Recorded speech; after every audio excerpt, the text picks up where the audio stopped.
What's going on, Bills Mafia? You're watching the Bills Breakdown by Chat Sports, and on today's show, we're going to talk about some Myles Garrett trade rumors. There's a new update surrounding Buffalo's involvement in trading for the former Defensive Player of the Year. Also on today's show, we're going to talk about Amari Cooper as the well is kind of running dry for receivers in the free agency market, and we have to make sure Josh is prepped and ready to go with as many weapons as possible for the 2025 NFL season. Talk about all that in a moment, but first, we're going to be a little of a sub-battle for the month of March with our Jets Report channel here at Chat Sports. This is a new channel that we're coming up with here at Chat Sports, but they are beating us so far in subs gained this month. We've gained 64, they've gained 71. I need to beat the Jets Report and Patrick Steetman over there. So if you're a diehard Buffalo Bills fan, you love free, informative, entertaining content surrounding your Bills, make sure you go down below and hit that sub button right now. So let's hop right into this quote from Tony Pauline of Sportskeeda, an NFL insider. He said, "I mentioned the Buffalo Bills as a team targeting edge rusher Preston Smith several days ago. I'm told the Bills will also put in a bid for Myles Garrett in the hopes they could pry the pass rusher away from the Cleveland Browns. Garrett has requested a trade from the team." And not only that, Garrett and his representation have cut off all contact with the Cleveland Browns in their front office. They're not dealing with any, I'm sorry's or, we can make things better for you. We can give you a big, massive deal. No, they're not going to be working on a contract extension as of right now.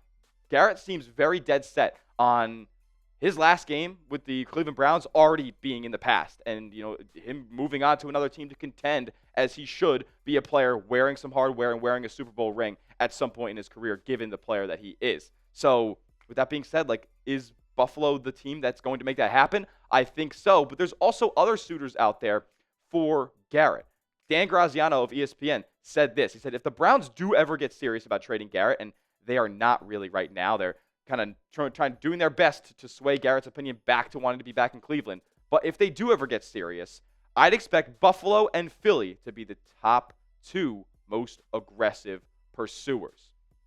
And my immediate reaction to that, aside from Buffalo, gaining an NFL Hall of Famer, a Pro Football Hall of Famer on their rosters, we cannot let Philadelphia commit robbery again and get this guy for the cheap and bolster their defensive line more than it is already wreaking havoc on the NFL. And obviously we saw in the Super Bowl. But this is a very, very small point of it all. The goal here is to bring Garrett to Buffalo because he is that good. And he is the type of player that can game wreck and be the difference in a game versus the Kansas City Chiefs or another team atop the AFC. I mean, he's a walking 15 sacks every single season, and Buffalo doesn't have that kind of guy on their roster right now. They have never had that kind of guy on the roster with this Josh Allen era, this Sean McDermott era. You look at who's on the field right now for Buffalo in the pass rush. Greg Rousseau has shown flashes of being an above-average pass rusher, but how long are we going to wait on A.J. Epinesa to take that step? Von Miller's not going to be a part of this team next season. You're going to have to extend Greg Rousseau at some point because, you can't have just one good pass rusher. If you trade for Garrett, he can't be the only guy making moves on the D-line. But, the depth at pass rusher for Buffalo is not good right now, and you need to bring in a game-wrecking player who can just be the focal point of that and let a guy like Greg Rousseau work on a one-on-one.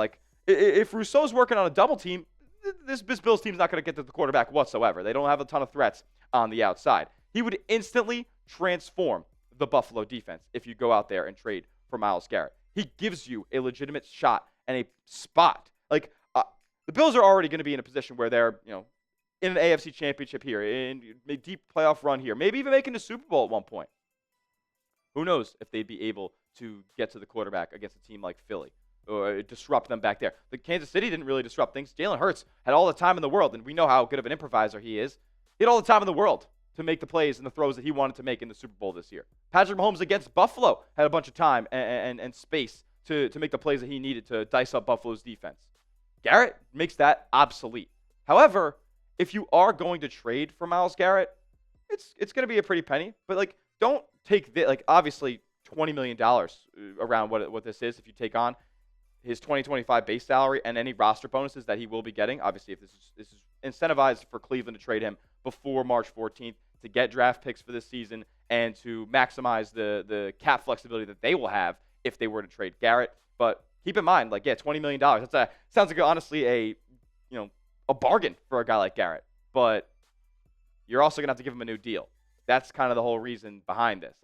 His deal's coming up with the Cleveland Browns, and he's going to want more money from a contender that's willing to pay him out there. So Buffalo's going to have to open the checkbook, but also have to take on $20 million, which they really do not have available to take in on their books right now.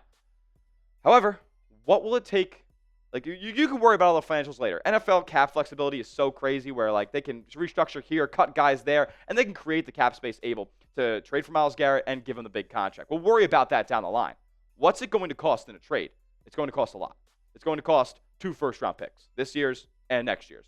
Probably going to cost a 4th-round pick, or if the bidding war is really getting there, potentially one of the 2nd-round picks that Buffalo holds this season. Maybe the one at 62, which is basically a 3rd-round pick. Buffalo does not have a 3rd-round pick in their arsenal right now. I was willing to throw that in there, but for now, I'm going to do 2 firsts and a 4th-round pick. Could it get done? Potentially, but as we know, Philadelphia and obviously some other suitors are going to be out there trying to trade for number 95. Would you make the trade for Myles Garrett, knowing it's going to cost a lot in draft capital and knowing it's going to cost a lot down the line and giving him a new contract? Type T for trade, type P for pass. If you want to swing for the fences, let me know down in the comments section. Now moving on to another financial obstacle for Buffalo this season, re-signing Amari Cooper. The receiver well is running dry in NFL free agency. Should the Bills re-sign Amari Cooper? NFL analyst Matt Okada believes that Cooper could return to the Bills in big 2025, and I think it might be their best course of action in adding a weapon this offseason. Here's more from Okada. He says, with the Bengals committed to bringing back Tee Higgins and Tampa aiming to re-sign Chris Godwin, the top free agent wideout in the 2025 market might end up being Amari Cooper. And later he said, I project him to go to a team where he can be a 1A or a 1B rather than a 150 target number 1 or a distant number 2 for a talented passer. A return to Buffalo where he'd get to spend the offseason and preseason preparing with Josh Allen might make the most sense. Now, immediately, because he didn't have a great season or stint in Buffalo after the trade deadline, you got to think about the financials and what you're actually paying Amari Cooper. Because, like I said, Buffalo doesn't have a lot of cap flexibility. They're actually over the cap right now, so they're going to have to make some moves to make this happen. And Cooper could command around $10 million this season. That's a decent commitment to make for a guy who really did not perform all that well for Buffalo in his tenure and really didn't perform all that well at all in the 2024 NFL season. I mean, career lows across the board for Amari Cooper. 550 yards, like, not exactly what I'm looking for in a guy who I'm trying to pay double-digit dollars this offseason. But, hey, he didn't really have the time to mesh with Josh Allen during his time at Buffalo. He didn't really have the time to become accustomed to the playbook and the scheme that Buffalo runs. And I know it's probably easier for a receiver to get that kind of stuff done more than maybe some other positions. But with a full offseason in Buffalo in the 7-1-6, creating chemistry and learning from Josh Allen and learning those tendencies, could he return back to form? And I'm not saying the form that he was in Oakland or Dallas or even the early couple of years in Cleveland. Could he just return to a form where we can get to 900 yards and 7 touchdowns and 70 catches? Something in that realm would probably be enough for me to want to re-sign Amari Cooper at this point in time. More from Okada here.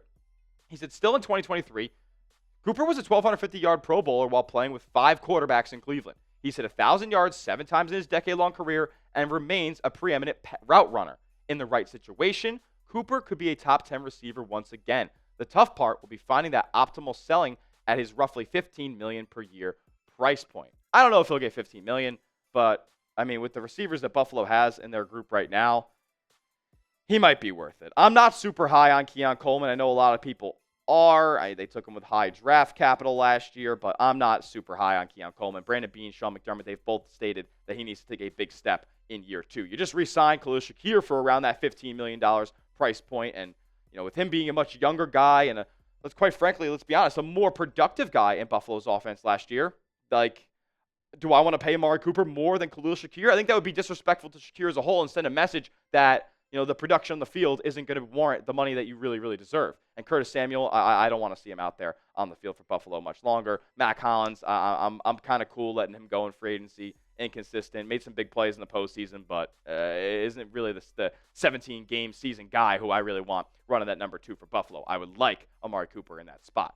Do you want Amari Cooper back in Buffalo? Let me know down in the comment section. Type Y for yes, type N for no on whether or not the Bills should re-sign Amari Cooper. If it's around that $10 to $15 million price point, I wouldn't go any more than 15, though. I'd be typing my nose if that was the case.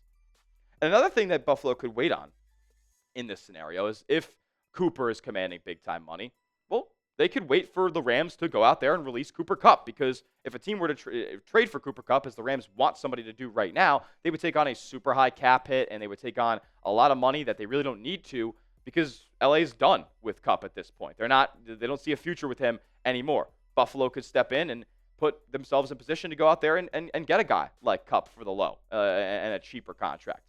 Is that a better move?